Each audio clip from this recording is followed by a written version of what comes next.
नमस्कार, मैं सुबोध कुमार। आप देख रहे हैं पटना दस्तक न्यूज। हमारी उपस्थिति गया के एक होटल में है। हमारे पीछे बहुत सारे नेता दिखाई दे रहे होंगे। सभी लोग जन सुराज के कदावर नेता हैं और आज हम रामबली जी से मिलने के लिए आए हैं और इनसे कुछ जानने के प्रयास करेंगे, क्योंकि प्रशांत किशोर के साथ अगर कोई ज्यादा दिखने वाले व्यक्ति है तो रामबली चंद्रवंशी है। पूरे बिहार में दौरा करने के बाद आज गया पहुंचे हैं। सबसे पहले स्वागत है सर। शुक्रिया, धन्यवाद आपको भी, आपके व्यूअर्स को भी। पूरे बिहार प्रशांत जी के साथ अब दौरा करते हैं, क्या माहौल है चुनाव के लेकर? ये तो मुझसे अधिक आप बताते, लोग बताएंगे तो ज़्यादा अच्छा होगा। लेकिन हम लोग जो बिहार के विभिन्न जगहों पर जा रहे हैं और इस धूप और प्रचंड गर्मी में जहां आम जनजीवन जो है प्रभावित हो रहा है, वहां पर हजारों की संख्या में लोग सुनने आ रहे हैं जनसुराज के भाषण में, प्रशांत किशोर जी के भाषण सुनने के लिए। कल की ही मैं बात करूं, यहाँ मगध की ही बात करूं। हालांकि शाहाबाद और मगध प्रमंडल में प्रशांत जी का पद यात्रा नहीं हुआ था। ये आशंका हम लोग की थी कि जहाँ जहाँ प्रशांत जी ने समय कम दिया है वहाँ संगठन कमज़ोर होगा। बावजूद इसके कल नबीनगर और परसों की बात करें तो वहाँ आरा और बक्सर में 2 सभाएं थी। उस सभाओं में जो भीड़ देख करके लगा कि लगभग 500 गाड़ियों का काफिला चल रहा था। डुमरांव स्टेट के यहाँ जो हम लोग पानी पीने के बाद वहाँ से निकले तो इतनी गाड़ियाँ थी कि अस्त व्यस्त हो गई थी। पूरा वहाँ का जो व्यवस्था है जीटी रोड का, हाईवे का, वो 500 गाड़ियों का काफिला लाइव सिटीज ने कवर भी किया था। उसके बाद कल हम लोग जो पटना से निकले यहाँ के लिए, नबीनगर के लिए, तो हम लोग के पास मात्र 3 गाड़ियाँ थी। एक गाड़ी प्रशांत जी की थी जिसमें हम और प्रशांत जी बैठे हुए थे, मेरी गाड़ी उसके पीछे चल रही थी, और एक गाड़ी जो है, जो उनके जो व्यवस्थापक होते हैं, वे आगे आगे चल रहे थे। 3 गाड़ियों से काफिला शुरू करने के बाद हम लोग को अरवल के बाद जब ये पहुँचे, यहाँ इंटर किए औरंगाबाद जिला के बॉर्डर पर, तो लगता है कि गाड़ियों का बाढ़ सी लग गई। और 200 थी कि 250 गाड़ियाँ थी। 1 किलोमीटर तक सिर्फ गाड़ी ही देख रहे थे। वो गिनती कर पाना हमारे या किसी के लिए बूते की बात नहीं थी।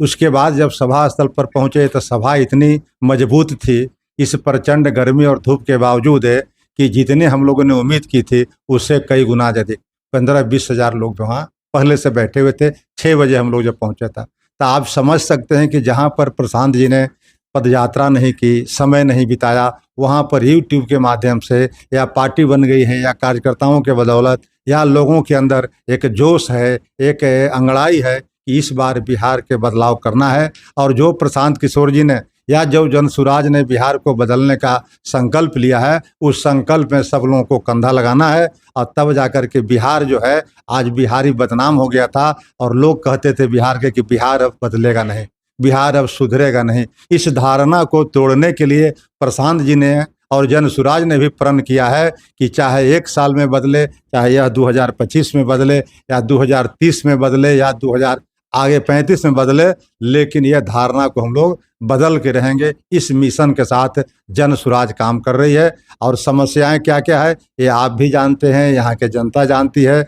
और जनसुराज के माध्यम से कई बार लोगों ने समस्याओं का ही जिक्र नहीं किया है जनसुराज ने, बल्कि प्रशांत जी ने अपने भाषण के माध्यम से उस समस्याओं का वाजिब समाधान का भी एक ब्लूप्रिंट लोगों के बीच में दिया है कि हम बेरोजगारी कैसे दूर करेंगे, हम पलायन को कैसे रोकेंगे, हम शिक्षा व्यवस्था को कैसे बदलेंगे, या जो कृषि में जो लगे हुए जो लोग हैं उनको हम कैसे सुधार करेंगे, या जो हमारे 60 साल से ऊपर जो हैं बुजुर्ग हैं उनको हम कैसे तनख्वाह बढ़ा करके, जो अभी 400 रुपया मिलता है, 2000 रुपया दे करके उनकी कैसे करेंगे, पूंजी लोगों को कैसे देंगे, बिहार का CD रेशियो को हम कैसे बढ़ाएंगे। ये सारे चीज़ों पर बजाबता इनका ब्लूप्रिंट, इनका एक बढ़िया विस्तृत ब्यौरा है जिसको आम लोग भी समझ सकते हैं या यूट्यूब के माध्यम से देख रहे होंगे।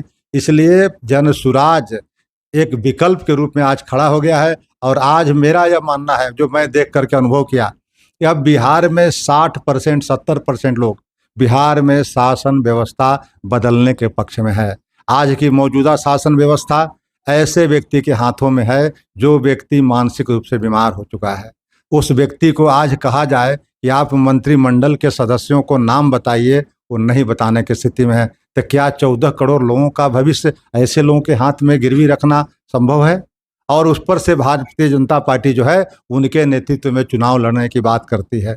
दूसरे तरफ आप देखिए महागठबंधन की बात तो तेजस्वी जी का है, जिनका राजपाट उनके पिताजी को लोग जहाँ जंगल राज की संज्ञा दी गई थी, 15 साल उनको लोगों ने भी देखा, 20 साल इनको भी देखा। तो अब तो कम से कम दवाई बदलने की ज़रूरत है। जब बीमारी ठीक नहीं हो रहा है तो लगातार हम वही दवाइयाँ खाएंगे तो बीमारी कैसे ठीक होगी। अब ये जनता भी चौक चौराहे पर चौपाल पर चर्चा करना शुरू कर दी है और हम लोग को उम्मीद है कि 2025 जो है वह बिहार के भविष्य के लिए निर्णायक चुनाव होगा और इसके माध्यम से बिहार का भविष्य, बिहार का बदलाव जो है निश्चित रूप से होगा।